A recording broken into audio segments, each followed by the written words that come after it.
I love this mixer. All right. I don't know a lot about it, but I love the mixer. All right. Well, let's just get it started. I'm going to do another abbreviated intro, okay? Okay. But feel free to grunt. We can't cut out the grunts. Yeah. Oh, yeah. My goodness, we're back. It's Chris Curran. You're listening to the Podcast Engineering Show. Oh, man, my good buddy Andy Wang is here with me today. I'll introduce him in a second. But every week on this show, we bring you podcast production techniques on a silver platter. We really talk shop. We get into the technical details, and we love it. We absolutely love it. I have a background in audio engineering in the music business, and I entered podcasting about 7 years ago, and I, right off the bat, noticed a huge lack of audio skills in podcasters. So that's where you can benefit. If you implement the best of what you learn here, your podcast will sound a lot better, and you'll spend less time producing them, because time is money. And time, well, your show is called Inspired Money. I was going to try to work that in, but I couldn't figure out a way on the fly, Andy. Yeah, you pretty much got it. Right, right. I got it. Inspired Money. Inspired Money. Well, Barry's here with me. Barry, are you psyched for Andy Wang? Yeah. Oh, yeah. Yes. Thank you, Barry. Yes. All right, Barry. Who when you think back of past guests on this show, who do you think of? All right. First, the Inkers. Really? I had the Inkers. He's got a great memory. He's got a great memory. All right. By the way, Podcast Engineering School is my school, and if you go to podcastengineeringschool.com, you can check it out. And the next semester is going to be starting in January. I know we got a little bit of time, but and I'm actually not sure when this episode's going to come out, but I'm sure there's going to be like a super early bird special and all that stuff. So podcastengineeringschool.com. And Andy, your website is inspiredmoney.fm. You started a show literally about a year ago. I was looking at your iTunes or Apple Podcast page, and I think you started at the end of August last year, and you're already up to like 57, 56 episodes. It's been a year officially. Yep. And you've actually stuck with doing it every week. You've done it every week. Every week, yes. Thank you. I applaud you. There are some nights where I didn't sleep much, last night included, but I think it's well worth it. It's well worth it.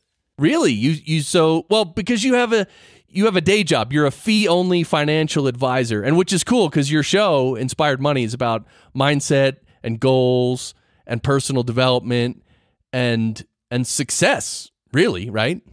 Yeah, exactly. I mean, I think that it's a little crazy because I have the day job, I'm married, I have 3 kids. So sometimes it's after the kids go to bed, I'm like, I need to edit and record intros and outros for a podcast to publish by 6 a.m. Right. So yeah, it's a little wild, but it's all a lot of fun. Right. Yeah, I'm glad you're having fun. And by the way, I'd have to tell everyone, you and I met at Podcast Movement back a couple months ago in Philadelphia, and we had a nice dinner. We got to hang out and chat, and it was a lot of fun, and I'm really happy to have you on the show. A lot of guests I have, including the last 3, I'm recording. This is 106, but I haven't put out 104 and 105 yet. So when I say the last 3, I mean 101, 102, and 103 were with experts. I mean, audio engineers who've been doing it a long time and experts, and that is not you. You are not an expert audio engineer, and that's why I'm so happy to have you on the show, because those episodes get really deep, right, and in the weeds.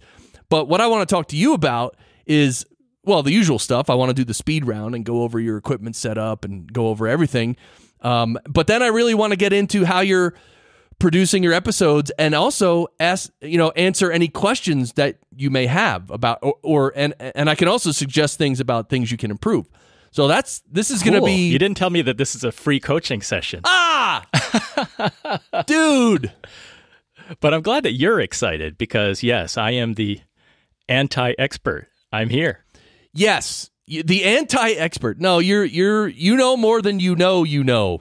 But anyway, we're going to talk about that. And I'm also going to ask you toward the end, about a nightmare session you've had. And I'm going to ask you what your next purchase might be in terms of gear and stuff. But anyway, and okay. I didn't. I'm game. I didn't tell you this beforehand. Well, you've heard the show though. But anyway, all right. So let's do the speed round. And you already told me before we started recording that you're actually going to try to do the speed round in a speedy way. So I appreciate that.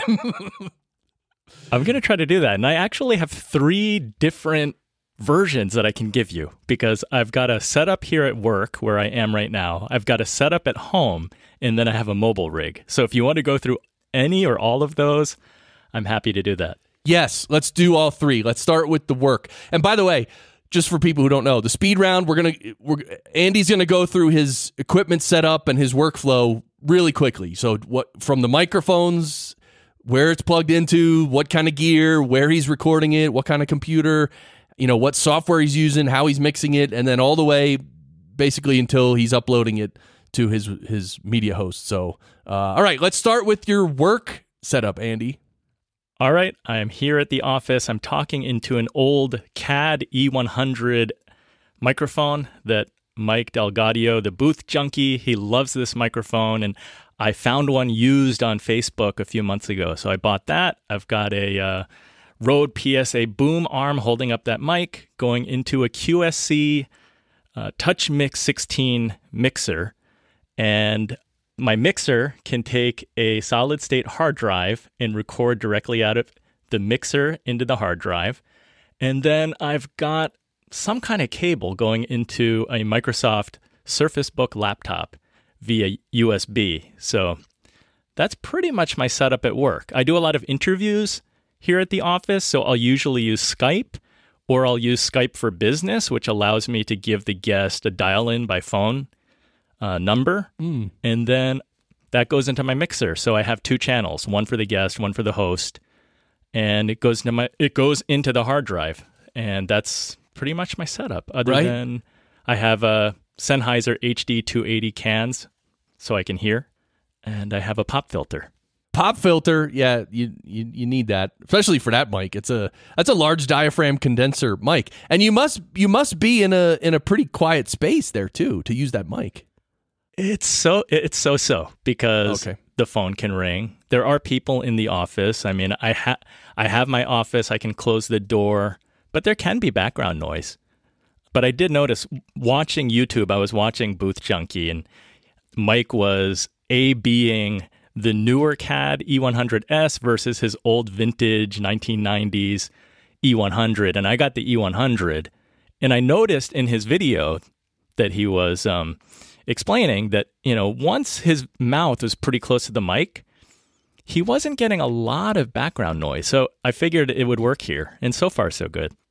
Yeah, definitely proximity to the mic. That's why us engineers, we're always telling people, get close to the mic, because that just raises the signal to noise ratio, and then you don't have to crank your mic preamp as loud, and then all that noise in the background comparatively is not as loud, right? So right. Yeah, I used to have a dynamic mic that I used, and then I don't know why I changed. It's because I could buy more gear. Yeah. So I decided to change. There you go. You got to buy stuff. I trust me, I have that disease.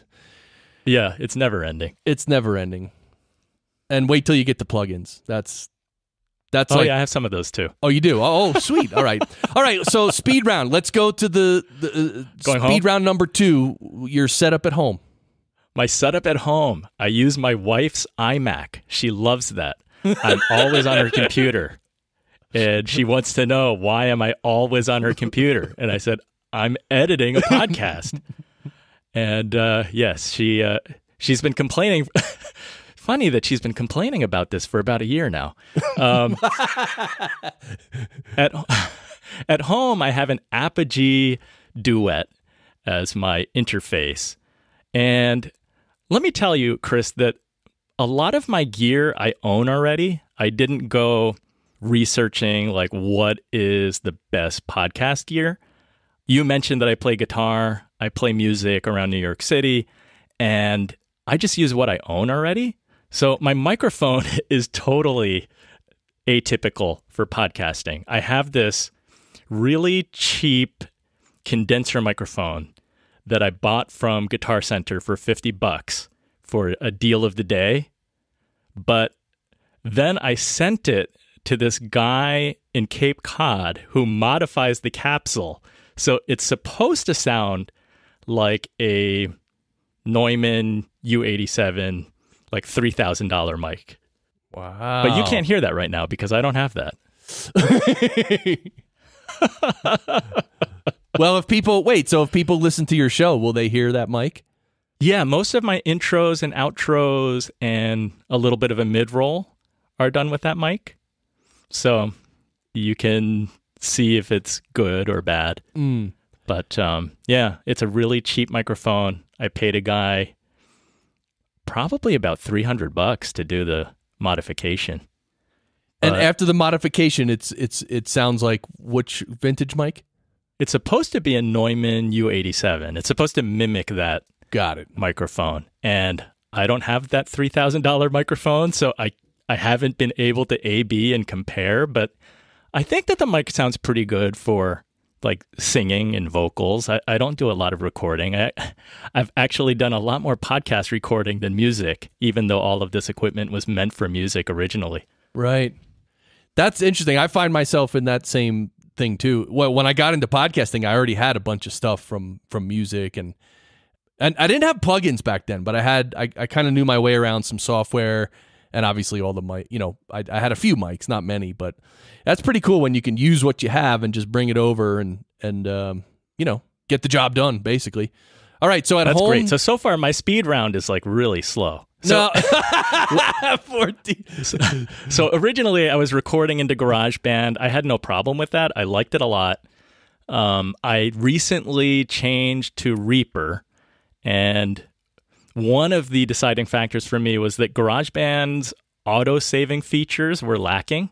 Like it doesn't really auto-save, and it's destructive, right? So if I totally mess up a single track and I save, there's really no way to get it back, which was problematic. And then I accidentally overwrote something, so I lost a file, even though I didn't really need it anymore. But I'd like to have them for the archive, so I switched to Reaper because the auto saving's much better, and crossfades are much easier. So I'm liking that a lot right now. Yeah. All right. So that's what you got at home. You got your mic. Do you do Skype interviews from home or no? Usually I don't. On occasion, if the guest cannot schedule the interview during like working hours, I've done them at night, but then I'll bring my mixer home and pretty much mimic my work setup. I bring my laptop, my mixer, and I think even, I don't know, I haven't done it in a while, so okay, I haven't had to like deal with which microphone I would use. But yeah, right. I've used the mixer at home almost like my office setup just for consistency. Nice. All right, so that was speed round number 2. Let's go to the speed round number 3, your mobile setup. Speed round number 3, and I've got to be like different all the time. I'm using Sean Smith's like iOS mobile recording rig. So I have a Art Dual Pre interface, and I can use an iPad or an iPhone to do the recording. And that's when I use my Sennheiser Dynamic E935 microphones, a couple of XLR cables, and then a USB to Lightning adapter so that I can connect the Dual Pre to an iPad, for example. So I use that down at Podcast Movement. It worked pretty well. Interesting. Yeah, the E935. I've looked at that mic a lot. I never had one though, and it's supposedly I use the 835s, but the 935s are even better. So that's cool. And then you use your Art Dual Pre to record right into your iPhone or iPad. Got it. Correct. Yeah. Right into the iPad. And lately, I wasn't sure if I should use GarageBand or what software in the iPad. Last month I was using, there's an Alphonic app that just seemed really straightforward. Yeah. Like you just press the record button, and I could see that there was I like microphone 1, microphone 2. That was recording to left and right. Got It worked. With 2 mics. With 2 mics. So you have 2 Sennheiser E935s. Correct. I have 2 Sennheiser E935s. The dual pre has 2 XLR inputs, one for each microphone. And then when it goes into the iPad, it's sending into like a left channel, right channel. Right, which is great. That's a cool setup. I like that.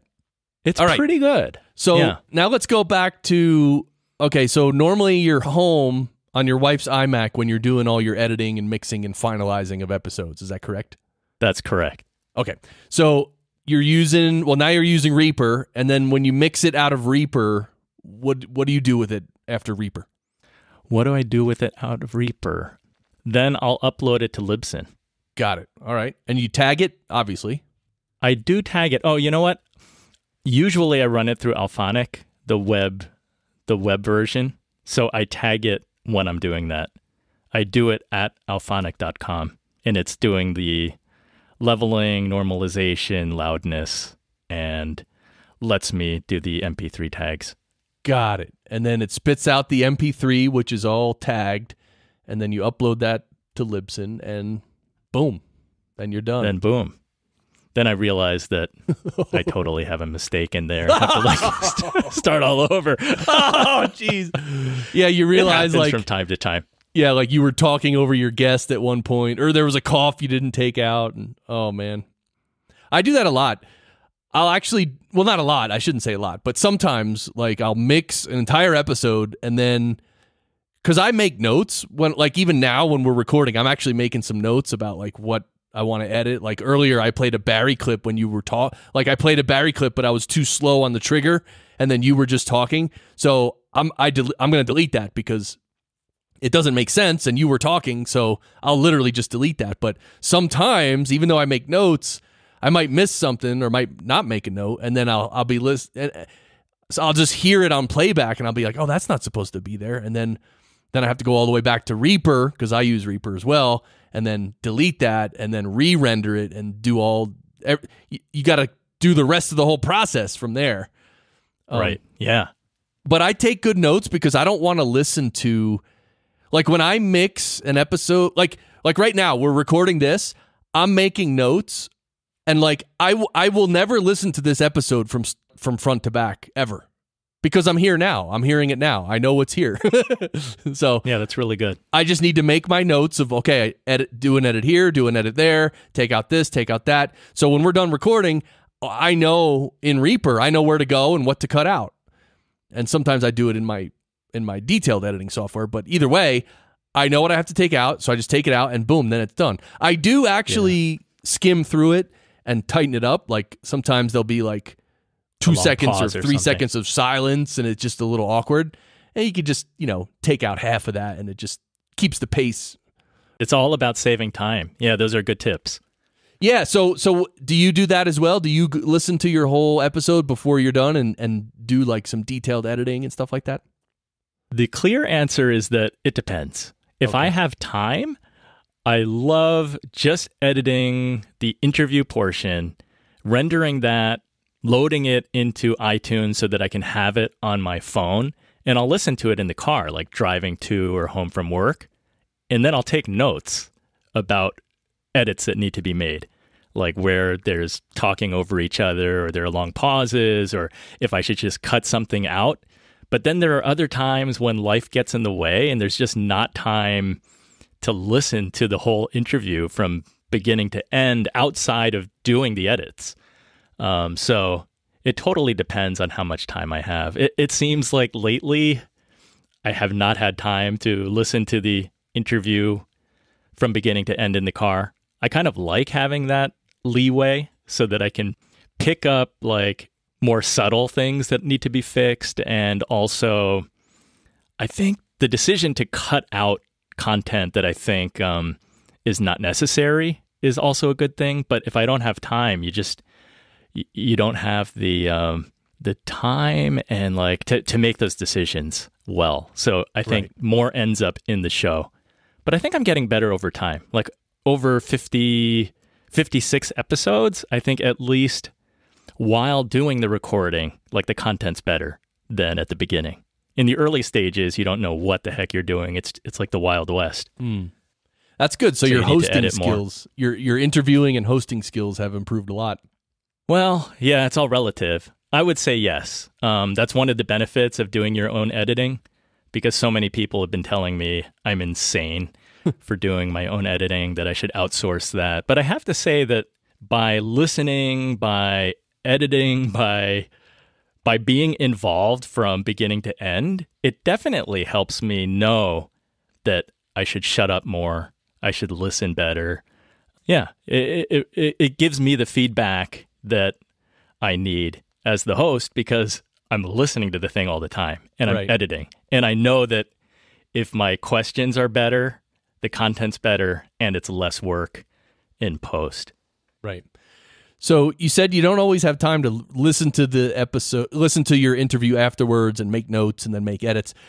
Do you do anything like what I do? Like I just said, like while we're recording this, I'm literally just, if there's, and I've only made 3 notes so far, but I'll make a little note of a timestamp. Like at 7:09, that's when I got to cut out Barry. 7:16, I got to tighten it up because I paused and I even told you, I'm like, hey, hold on a sec. Meaning I don't have to listen to it in the car to know that I got to tighten up that and cut out Barry. Are you able to make notes when you're doing it, or are you more just focused in the interview when you're doing the interview? I'm able to take notes, but usually I'm totally trying to focus on the interview, trying to decide like where the discussion's going to go next. And I'm trying to listen because I think that oftentimes I'm not, well, there's always room for improvement in the listening department. Right. Don't tell my wife that I said that. She's listening right now, Andy. She's going to archive that and play it back. I'll isolate that. Yeah, thanks. Thank you. So I do have plugins too, if you want to talk about plugins. I have to change the topic from my wife and me saying that I'm not a good listener. Yeah, change the topic. All right, but I like that. Plugins. Which plugins are you using? I use some FabFilter plugins for, usually I use like a noise gate and I'll use a little bit of compression. Then I have some Waves plugins. I use Vocal Rider. I don't know if I should be all the time, but I often put those on the vocal interview tracks just to control the levels a little bit, like before the compression. And, a new one. CLA Vocals plugin. That's a really cool one. I used that while I was on vacation. I haven't used that the last 2 weeks because I couldn't figure out how to get it from my laptop to the Mac. But that's the other thing worth mentioning about Reaper. I like that it's cross-platform, so I can use it both in Windows and on the Mac, and I could not do that with GarageBand previously. So I was on vacation in August for 2 weeks, and I had my laptop with me. And since I was using Reaper, I could edit, I could do whatever I needed to do. I just, I was missing a few plugins and needed to figure out how to handle that before releasing episodes. But that's been a nice luxury, being able to have my laptop or hog my wife's iMac. Yeah. Yeah, that's a good point about Reaper, that it's on both platforms. So, but the plugins are a different story because, for instance, Waves plugins, you can definitely use them on either platform, but thing with Waves is you can, if you buy a plugin, you can only have it installed on one computer at a time. So yeah, that's a little bit of a bummer, but yes. but they kind of make it sort of easy because here's the thing Waves does. There's a little like application, it's called Waves Central, that you have to download to install your plugins. So in Waves Central, you can actually see what plugin licenses you have in the cloud, and then to use those plugins locally, you move the license from the cloud, and you do this in the software. You move the license from the cloud onto your computer, your local computer. Then, boom, it's installed on your computer. Then you can use it. Then what you can do, for instance, in your case, let's say you're on your wife's iMac, and you're using some of your Waves plugins, and then let's say you're going to go on vacation for 2 weeks, you could, on the iMac, in Waves Central, transfer those plugins to the cloud. Then go on your Windows laptop or whatever it is, your Windows machine that you're going to have on vacation, and then move the licenses from the cloud onto that Windows machine. Then you could actually use it.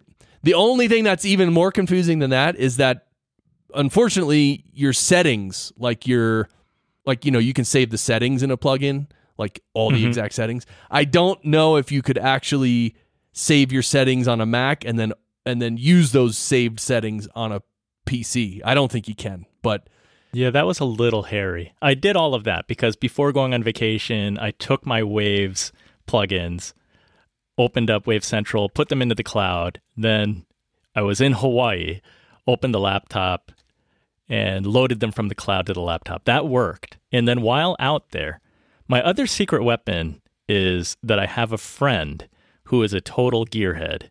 So it's a double-edged sword because he gets me to buy way too much stuff.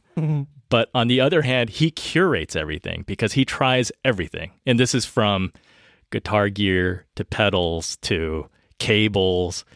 And he does a lot of like mixing and mastering at a much higher level than what I do. So I just ask him, I'm like, what plugins do I need? And he'll say, oh, do you have CLA Vocals plugin? And I said, no. And he said, oh, you should try that. I've been trying to think about, for a podcast, audio podcast, just bare minimum. He's like, maybe you could get away with just the CLA Vocals plugin because it has some EQ and compression. It's made for vocals. So I bought it while I was on vacation. And it worked really well, except I found that the EQ didn't quite get what I was looking for done. I still needed standalone EQ was better. Okay. Because the EQ in CLA Vocals is just like treble and bass. But I was hoping that for simplicity, I'm like, this is great. Treble and bass, I understand that. I'm not looking at a complicated EQ like waveform. But it just didn't sound like what I was looking for. Right. But the compression's great. You can just turn it up, back it off. Yeah, the CLA Vocals plugin has, I think it's 6 faders across the front. It's bass, treble, compression, reverb, delay, and pitch. So obviously reverb, delay, and pitch you're never going to use, really. I'm not using. Well, unless you're recording, you are. You're producing your own little intro. So on your intro voice, welcome to Inspired Money. Money, money, money, money. You could add delay and reverb. Yeah, when I know enough, I told you that I only know enough to be dangerous. So for me, I'm wise enough to know that less is more. Yeah. The more I do, the worse it's going to get. So, all right. So we're on plugins. We gotta keep talking about that. So the CLA Vocals is a good plugin. I think I bought that and I used it a little bit and I don't use it anymore. Although it's in my, I have it. So, I might use it. But yeah, the Vocal Rider is a great plugin. I always use that one.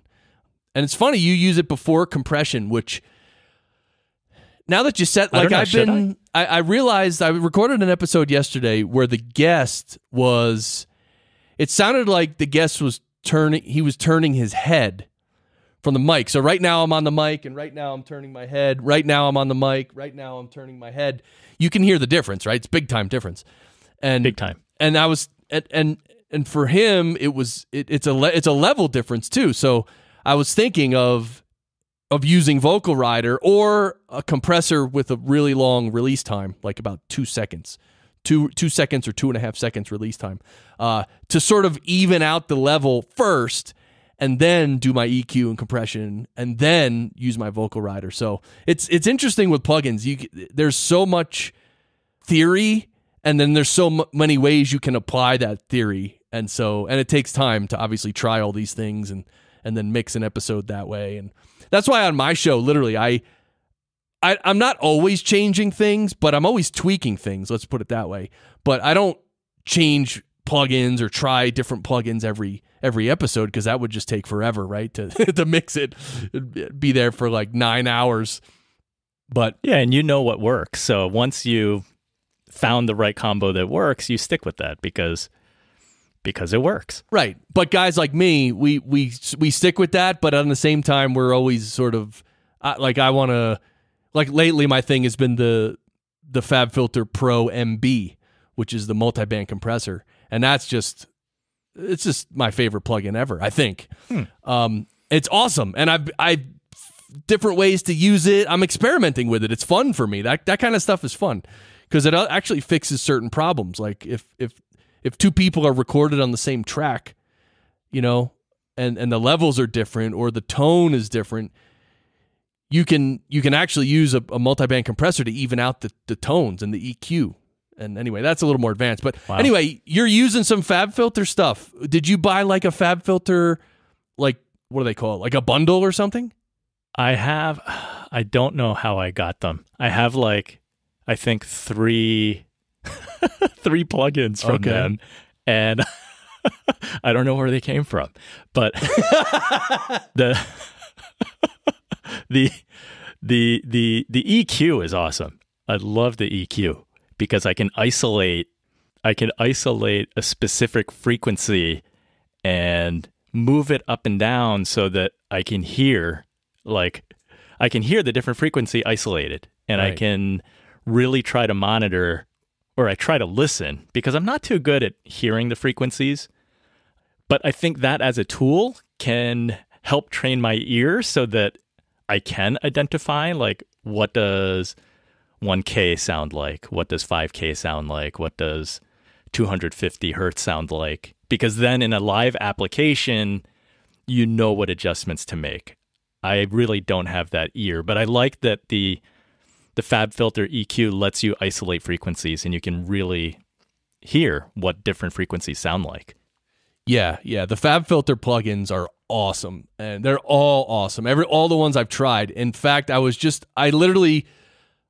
bought one the other day. It's a saturation plugin. I forget what it's called. Is it a Saturn maybe? It's by FabFilter. It's a saturation plugin, which saturation is kind of like, it's a little hard to explain, but it's kind of like distortion, but with good harmonics. And if you overdrive it, you can distort the crap out of things. But like, it just adds like a density. It's hard to explain, but anyway. But yeah, that one, I almost bought that, but then I was like, I don't need that. Like, I wish I could have every plugin in the world, but for podcasting, like you only need so much. Like I actually started adding a little bit of saturation, but that was with the Sheps Omnichannel, which is a Waves plugin. That's actually one of my favorites too, because the Sheps Omnichannel has everything: EQ, compression, 2 de-essers, filters, gate. It just literally has everything you would need, and it also has a saturation knob. So I think I have the saturation knob turned up to like 14% out of 100. So it's just adding like a little bit of like density and saturation to. It's kind of like compression. That sounds cool. It kind of like brings it more up in your face kind of thing, if you think about it that way. Anyway. So Chris, I think the only other thing that I use, there's a Waves L3 multi-maximizer that I put on the master track. I don't know. Does anyone in podcasting do that? Not usually, but I have, mastering processing on my main mix bus. I mean, I don't know the details. Again, it's like I only know enough to be dangerous, but the multi-maximizer, it just like it seems to turn everything up. I think what it does is it actually takes everything so that it's redlining, but then the algorithm backs it off so that you're not actually overdriving. It's still clear, but it's like powerful. Like if you have music, that's how you have like booming bass and everything is loud and clear. And I feel like when I put that on the podcast, on the master, it's just everything's a little bit louder, but it's still clear. Yeah. So good for clarity, and you can hear things. Like you can hear everything. Yeah. Yeah, so the L3 multi-maximizer, I have not tried this one, but it looks pretty good. It's a multi-band peak limiter. So it's multi-band, so it can act on the low frequencies separate from the mids and separate from the highs, and which is really good. That actually makes the processing a lot more transparent than having just a single band. Multi-band makes it more transparent. And yeah, it's a peak limiter, and a level maximizer. So yeah, like you're saying, it's just going to crank up the volume and then sort of squash down the tops of the waves so they don't distort or clip. And it really does just make everything louder, brings it closer, more in your face. And the reason that's important, just so everyone remembers, because if you're ever driving in a car listening to a podcast, or let's say you're running or you're in a gym with your earbuds on, like there's a lot of background noise. So in order to help the podcast cut through all the background noise, this L3 multi-maximizer and other plugins like it, that's where they really help. They just make it more clear so the listener can actually hear it and understand clearly what's happening. It's very handy. Yeah, I love that plugin. That's a mastering step you're doing. That's not mixing, that's mastering. It's like the final touch you put on it. And again, mastering is something that certainly almost every podcaster does not do because they don't even know what it is. But even podcast producers or editors don't really do much mastering.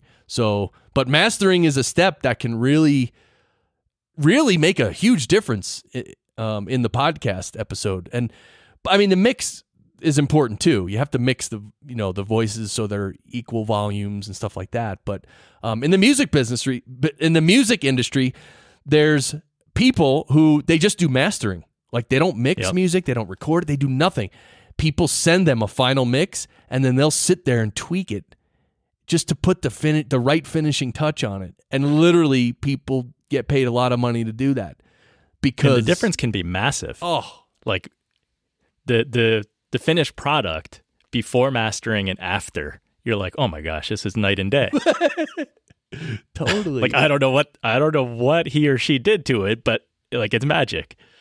Totally. It really helps. And these little things add up, that's what I always say is like all these little plugins, little EQ, compression, vocal rider, and then you do the little L3 multi-maximizer. I mean, that it all adds to the quality. And so if you listen to the before and the after, you'd be shocked.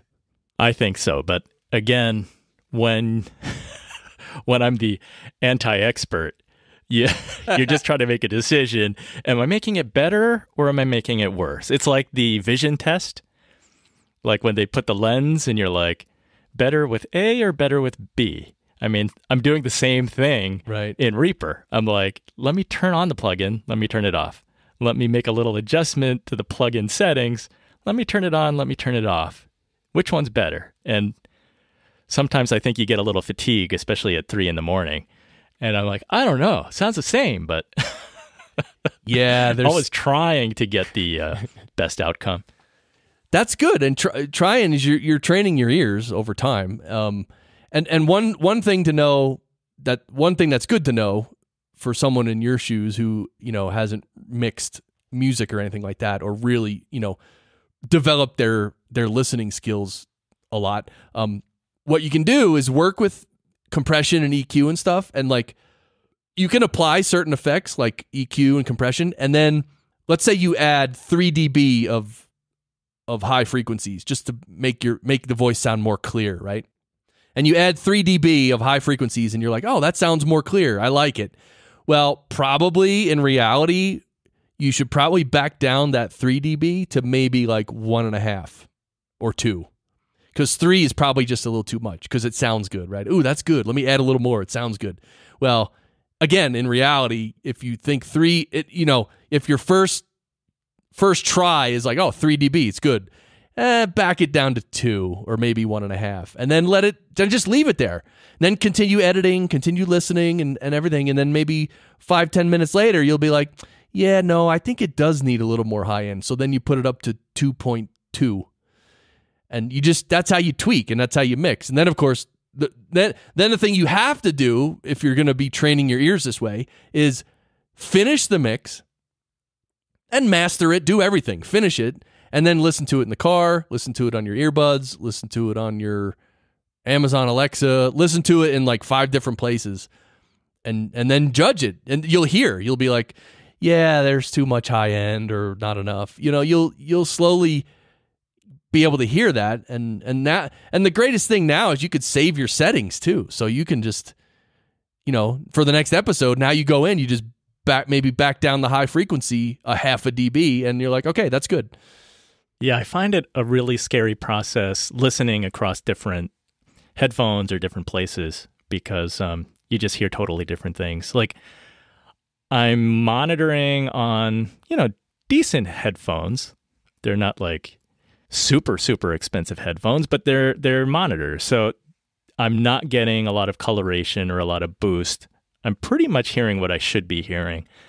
And I find that things will sound fine, and then I'll load it onto my phone. I'll load the file onto my phone and listen through the iPhone earbuds. I'm like, oh my gosh, this sounds horrible. It sounds so muddy. And then I have to go clean that up. Yeah, that's just learning. You'll learn. You keep doing it, you'll learn. And then you get to know what you're hearing. Yeah. But it's touchy. It really is touchy. I mean, especially the muddiness. The low end is harder to manipulate because the high end, it's like clarity. It's like crispy clarity. Is it really clear or is it a little dull? That's kind of easy to hear. But like the low mids, oh, that's like, man, is it 200 hertz or 300 hertz I got to turn down? And there's a big difference, So anyway, but that's, you'll get better at all that. That was me yesterday. I had like this interview and, it was edited for cleaning up the junk, right? Like I cleaned it up. I downloaded it onto my phone. My daughter had a violin lesson, so I had my iPhone earbuds and I'm listening to this interview just to give it like one final pass, make sure that there's nothing crazy that got left behind that shouldn't be there. And I was like, man, the guest's voice is so muddy. So yeah, I went home somewhere around 300. I like dialed it back and I think it ended up much better. Yeah. Yeah. And it's always like that's really good, man, that you heard that and then you went back and tweaked it and it was better. So that's it. That's real I hope learning. it's better. Well, it's subjective, so I don't know. I think it's better, but who knows? You got to trust your ears. You got to trust yourself. I mean, you hear things that are muddy, and then you hear things that are not muddy, and there's a difference. So, yeah. So maybe I'm improving. Who knows? Yes. I think I learned something today. Well, yeah. So one thing is, all right, since your show. And again, just so everybody remembers, your show is called Inspired Money, which is a lot about, I'm sure it's about money, but it's also about mindset, goals, and personal development. One of the things when you work with audio, and like you're a perfect example. You're not an audio engineer through training and through experience, but you're working with audio and you're learning a lot. And here's the thing. This is the thing you don't want to do is second guess yourself and put yourself down and say, oh yeah, well, I'm not an audio engineer, so I don't know this stuff. So, because that's not true. You do know a lot. You're just perceptually with your ears. So you need to have the attitude you should have to become a lot better quickly is, hey, I'm learning, but I can do this. I'm going to tweak this. Over time, this is going to happen. And then you just do the best you can. You try to stay humble and okay. But really, you are learning. You're training your ears, and so that's why guys like me or other audio engineers, I could walk into any studio, they could play me stuff, and I sort of know what I'm hearing. Like it's like a chess player. These chess players, you show them a middle of a chess game. I don't even know what I'm looking at when I look at the middle of a chess game, but they know what's happening now. They know what happened before, and they know what's going to happen next. And then they know like 10 different things that could happen, and they know which ones to avoid. I mean, it's disgusting, right? Those guys are so good. It's crazy. But we're all... Yeah, you're like the Gary Kasparov. You're like 30 moves ahead. Yeah.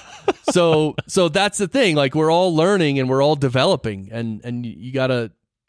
What you're doing is really good. You just trust that what you're doing is good, and you'll hone your ears. No, thank you. No, Chris, you're right. I mean, it's about the mindset. I think for podcasters, that is the mindset that we all have to have because we're kind of just winging it in a lot of areas because I didn't go to school and learn like journalism and how to do an interview.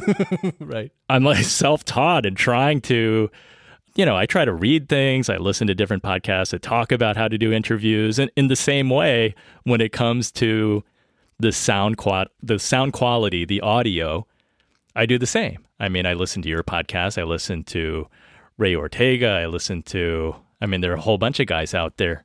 So I'm trying to hone my skills in all different areas. And Right. some days are better than others. Some days you make progress, some days you don't, and other days you stay the same. But that's okay. You just keep moving forward. 100%. All right, so you got the CAD E100, and it's not the S. It's not the E100S that Mike Delgaudio uses and shows. It's not the E. Well, the E100S is the newer one. No, wait. No. I've got that wrong. Don't quote me on this. This is what I remember. The E100 is the old one from like the 1990s, and that's what I have. Got it. Then they came out with one that was made in China, and I don't know how it compares, but some assume that the foreign-made one is not as good. And then they reissued a newer one, which I think is the E100S, that they started making in the US again. And that one's really popular. Mike Delgaudio loves that one. But he also likes the old one from the 90s. Got it. And, they sound a little bit different. The color's a little bit different. They're not exactly the same. Right. But he does a comparison between those mics on YouTube, just showing that if you make the investment buying a high quality microphone, it can last a long time. Right? Yes. That you can have a microphone from the 1990s and it can serve you well. Like, make a good choice and take care of your gear, and quality matters. Totally. I mean, there's studios and engineers who have, the Neumann mics from the 50s and 60s that are just right. You can't touch them. You just can't. I don't get like Sennheiser or Neumann, because I think Sennheiser owns Neumann, but they have like a U67 reissue that's like $8,000, which I would really love to. I really love one, but there's no way it sounds like the one from back then. It just can't. I don't know. Maybe it's close, but by the way, I just looked up the CAD E100, and it's a super cardioid condenser mic. Now the condenser part is kind of obvious. It's like it's a high quality vocal mic, so it's going to be a condenser.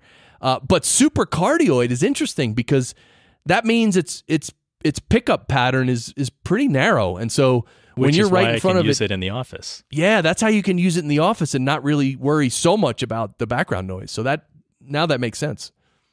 Cool. Oh, thank you for looking that up. And they look cool too. Actually, I like the look of that mic. Yeah, they're funky because it's this rectangle. Yeah, right? It's like, what am I talking into? What is this thing? And also the QSC Touch Mix 16, I just pulled that up, and it's a $1,300 little digital mixer, and it looks pretty cool. And I've never used one. It's not cheap. But my friend, who is the total gearhead, he got the QSC Touch Mix 8, which has 8 inputs. And I was going to buy that, but of course I had to get the 16. Yes. Which literally has is overkill for a podcast. But if I have like 4 musicians, maybe 5, like I don't want to run out of inputs. So I got the 16. I think it comes in 816 and they added 30. Wow. Like later on. But I love this mixer. It's not cheap. I think I bought the 16 for about $850 because there was a $100 rebate. Okay. But the street price is like $1,200. Yeah. But it's a great mixer. It's a digital mixer. What I love about it is that you can save scenes. So if you're using it for a live application, if you have 5 musicians, you can set up each channel, instruments, vocal, set it up however you want, and then you can save the settings. So if you have that same group, the next time you're at that venue, you just pull up the scene, and then you can tweak it, but you can save yourself so much time. That's cool. And since I'm using it for podcasting, so I have like my Inspired Money scene. And then if I need to go somewhere and use it for music, I'll do that. And then I bring it back to work and just make sure that I pull up the Inspired Money scene again. Otherwise, things are like havoc is going on until I figure out what's wrong. Yeah. But super cool that the levels, the EQ, like everything, it'll save everything.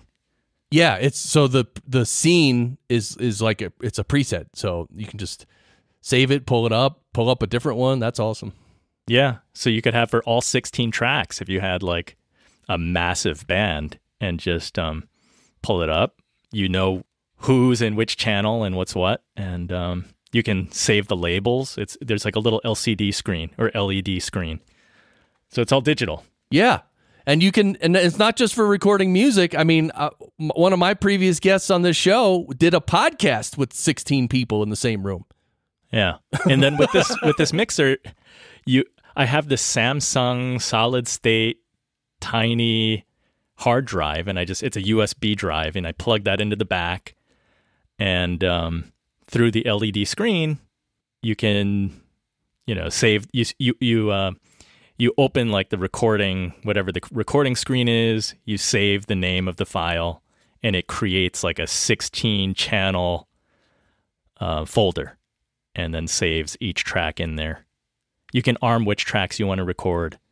So it's really pretty cool. I think you can get some really good recordings for a band, for a podcast, whatever you're doing. It's but it requires power, so I need to plug it in.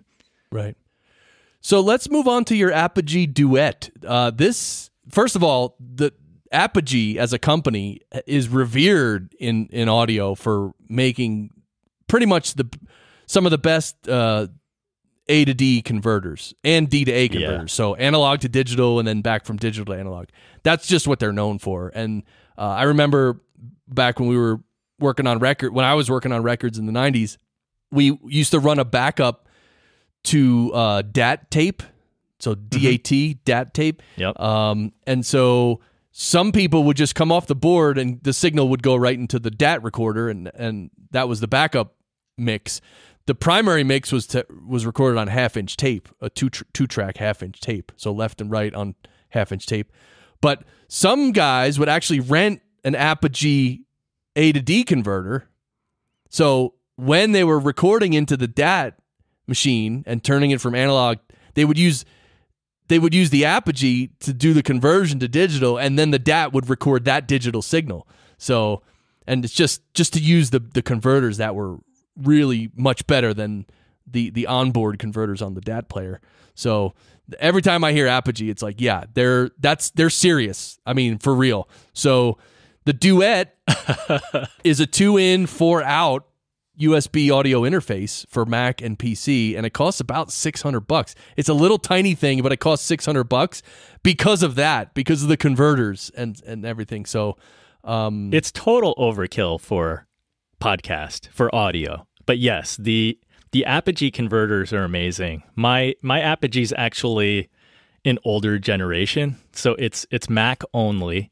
I think the newer one works with PC. The newer one also you could use with an iPad, but my older one, it only works with my iMac. I think the difference is that the older generation was FireWire, and the newer one is USB. Okay. But yeah, great converters, because if I'm recording acoustic guitar, if I have nice microphones with that Apogee Duet, I mean, you're getting studio quality. It's really nice. Yeah. That's awesome. So I haven't tried any Apogee audio interface yet, but I would love to. So, yeah, I think mine was about $400. So it's not cheap. It's definitely not cheap. But I mean, sadly, I like I said, I haven't used it for music that much. But I'll tell you this story. I did record, this goes back several years ago, my buddy, the one who's the gearhead and gets me to buy way too much stuff. He recorded 2 CDs. This is like a old playing partner of mine when he lived in New York. He's since moved back to Hawaii. But on his second CD, I have a song with him. And back in August, when I was in Hawaii for vacation, visiting my wife's family, when we were at the airport at the gate, I heard my song come on. That was recorded. Yeah, because Muzak had picked it up, like under this Hawaiian music station, my friend's album. So I've heard his music before when I'm at the mall out there, or if you go to like a surf club, like some club, like a golf club or something, you might hear it in the locker room. But I rarely hear the song that's like my duet with my buddy. So I walked into the gate and I was like, hey kids, that's me playing guitar. And they're like, what? Wow, I was like, yeah, awesome. that's my song. And they're like, no way. So that was pretty cool. That is really cool. Yeah, it kind of blew my mind. Yeah, that would, right? You'd be like, what? It's like a dream. It's like surreal. I'm like 5,000 miles from home at the airport. And I'm like, hey, that's my song. Yeah, there you go. So let's now move to our two, because we're coming near the end. Let's go to the nightmare section of this episode. Nightmare session. Okay. Yeah, so tell me about a time, and I don't know, maybe you have one, maybe you don't, but maybe, was there a time when you went to record an episode of your podcast and like every single thing went wrong, or maybe it was technical, maybe something technical went wrong, or maybe it was just the way the interview was going. Have you had a nightmare session before, Andy? Well, about a month ago, I had an interview set up, and I got to work, and I'm like, all right, let me turn my mixer on, let me get my mic set up. Where is my XLR cable? I have no XLR cable because I took it with me to Podcast Movement, and it stayed in the bag that I use at Podcast Movement, and I never brought it back or replaced it. So I'm like, oh my gosh, I have no XLR cable. This is ridiculous. So that was one nightmare. It's not funny. I mean, I'm laughing, but it's really not funny. Yeah, it was kind of funny, but no, if you're in a pinch, man, it's like you just need a cable. That's rough. I mean, other nightmares, all small. Like one time my mixer, I don't know what happened. It wouldn't let me create the recording file, so I could not record off the mixer. So as a backup, I use this Multo recorder. If I'm talking on Skype, it'll record there. But yeah, you know, there are always nightmares, right? There are always nightmares. Yeah, there's always. It's inevitable. It's inevitable. I mean, we've all forgot to press record. Oh yeah. Luckily, I've only done it a couple times. So. Yeah, me too. And I didn't do it for the whole thing. I just missed like 3 to 5 minutes. So did you start over? The first time I did that was actually a rare live interview here in the office. I had my guest here. I brought my mixer into the conference room, and I had the mic set up, and we started recording. And I noticed that I didn't press record. I didn't say anything. Right. And then at the end, I just, after we sort of concluded, I told them, I said, I forgot to hit record at the very beginning. So I'm going to ask you the opening question again. And, you know, if you could do it again. And he did. So good. A good save on that one. I like that. Just had to repeat the first question. I actually did it on a episode of Social Media Unscrambled like 3-4 years ago, and it was like 3 or 4 minutes in, and it was 4 people in a room recording this episode, and I literally stopped. I'm like, wait, guys, hold on. You're not going to believe this. I didn't record any of that. And it was like a really good intro and everything. And so then I'm like, we got to do it again. So we literally started again. And as soon as we started recording again, they're all laughing. And I'm like introducing them. They're like, oh, let me try to genuinely emote once more. And they were just killing me. They were killing me that I forgot to hit record. They were busting your chops. That was pretty funny. Chris, I have another nightmare story. I repressed it in my memory. It was so bad. All right, let's hear it. At Podcast Movement, I was recording at one of the booths, and I was interviewing Colt Cabana, the wrestler, the pro wrestler. And he and I sat down. We recorded about 40 minutes, and he looks at me and he says, you know, that I think it was an H5. I think it was a Zoom H5 or H6. He goes, you know, the recorder's not recording. And I was like, what? And I had a heart attack. Yeah. And Colt was he sounded a little PO'd. He's like, come on, guys. He's like, why is this running on a battery and not plugged in?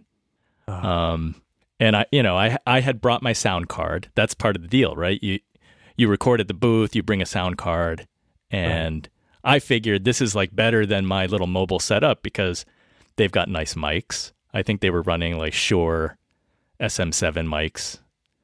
And what is that the mic? Did I get that right, or did I just get that all twisted up? Oh, SM7B? Yes, they had SM7B, so I was like, they have nice mics. This will be better. And the batteries conked out. Wow. And I had no idea if I had anything, because I was assuming that when you don't finalize it, when the batteries died, that it didn't save anything. Right. Like I was expecting the worst. And I didn't even check the sound card until really late that night, because I got back to my room late and I didn't even want to look. But before going to bed, I'm like, all right, I'll fall asleep better if I know yay or nay. And there was still 30 minutes on there. So I was like, oh, thank goodness I didn't lose the whole thing. I'm like, at least I have a good portion of it. Right. That was most of it. And then Colt was really nice. We connected again and recorded like a final 10, 15 minutes. Oh, cool. Now, that was like a heart attack moment. Was that earlier this year at Podcast Movement? Yeah, that was this year. And was it in that area that Steve Stewart was running, right in the lobby area? No, we were in the exhibitors area. Oh, okay.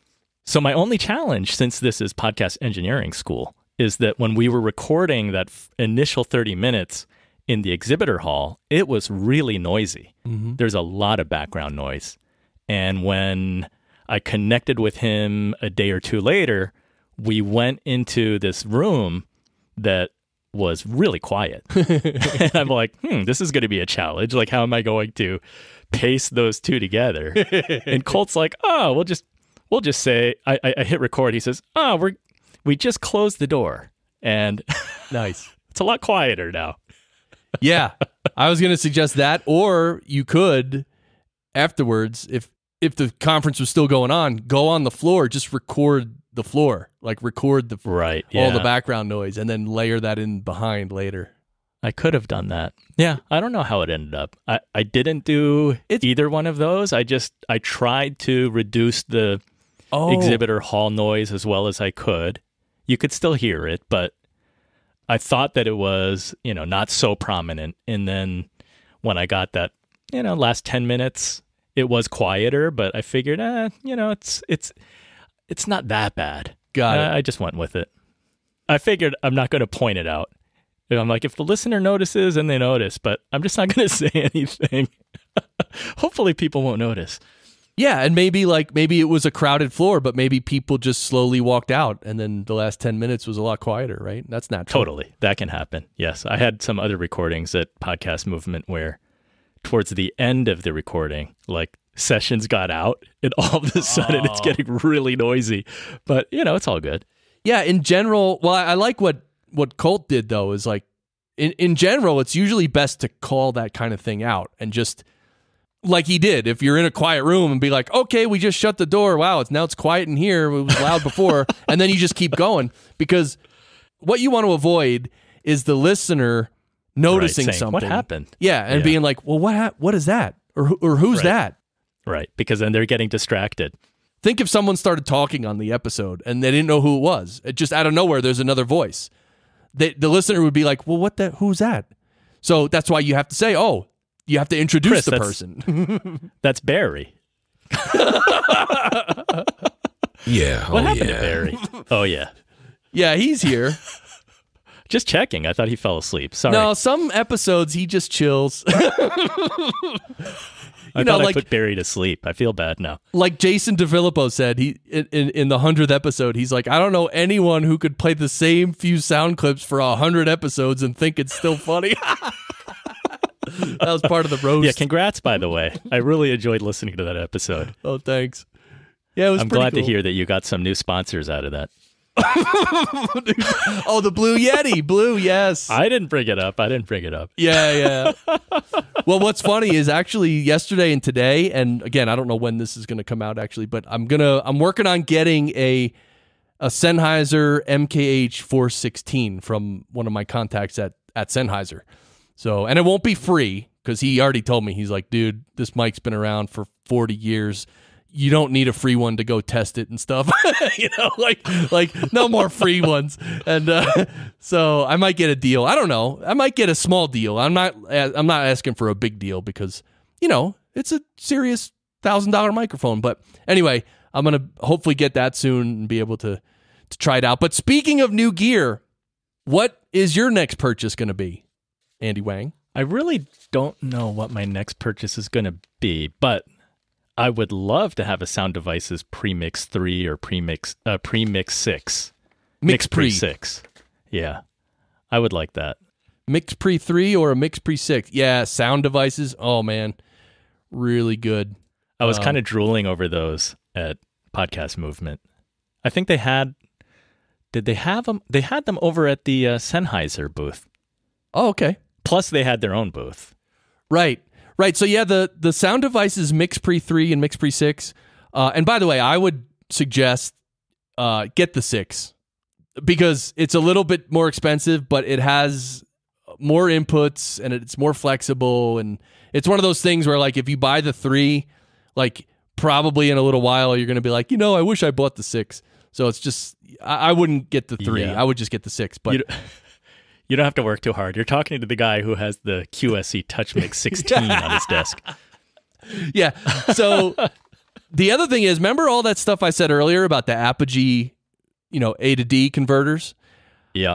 I think that Sound Devices is definitely on the same level as Apogee, plus or minus. I mean, they might be even a little better or whatever, but Sound Devices, the A to D conversion, analog to digital, is really intense, and the mic pre's on the Mix Pre 3 and Mix Pre 6 are just really tremendous. It's a really phenomenal piece of gear, and I mean, I don't work for them. I don't have a sponsorship or anything. I just bought one, and I bought one just for full price, and then I have a friend who was like, we met Joel from Sound Devices at all these shows, and Joel lent us a Mix Pre 6 for NAB earlier this year, and then I just bought one, and I'm like, and then my friend wanted one, and he actually went through some channels, and he got one for a discount. Got the hookup.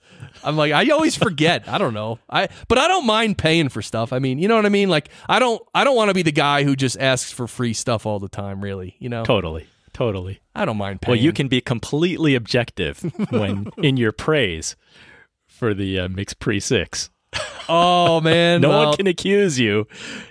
Chris is just saying nice things because he got a discount.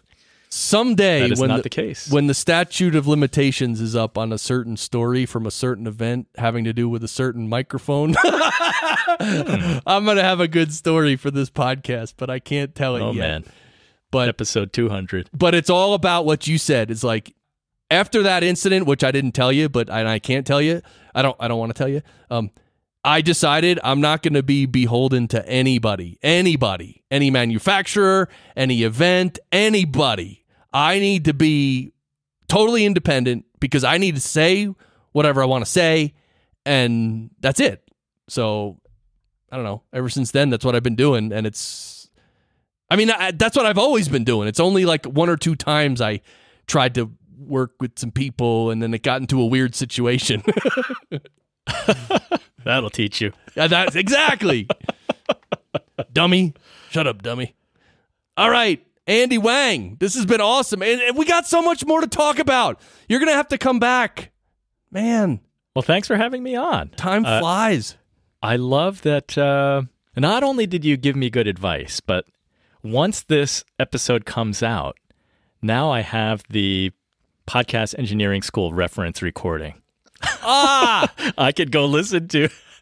Let me listen to what Chris did. Yeah, and I'm glad you're recording locally because we are using Zencaster, and I am hearing some clicking here and there, which is it's not the worst, but it's whatever. But anyway, you're recording locally, so I definitely will use your local file to do any cool thing, and then I could even if you want, I could even just render your track solo, and once it's mixed and everything, and then you could hear the way I mixed it. So that'd be kind of cool. You're the boss. Whatever you want. Inspired Money. Everyone, go to inspiredmoney.fm. Are you kidding?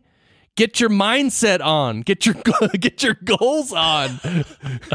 It's personal development. Is what I say. Well, I say that Inspired Money is different from other personal finance podcasts because we don't want to just learn how to live with money. We want to put inspiration and money together because that's how we're going to learn how to live a richer life, make a bigger impact, and then together we can make the world a better place. That's it. It's all very important stuff. So that's it for today, everybody. Thank you for listening. Andy Wang, find him on Twitter. Listen to his show, Inspired Money. And Andy, you know, I don't really care where you are, but you have to yell out, "Sound great," in a minute. All right. Can you do it? I can. All right. And I want everybody who's listening, in your car, jogging, whatever, I want you to yell at the top of your lungs, "Sound great." All right? When I say, we're going to all do it together. Here we go. Go. Sound great. Sound great. Yeah. Yeah, everyone's looking at me in the office now. Walk away from me.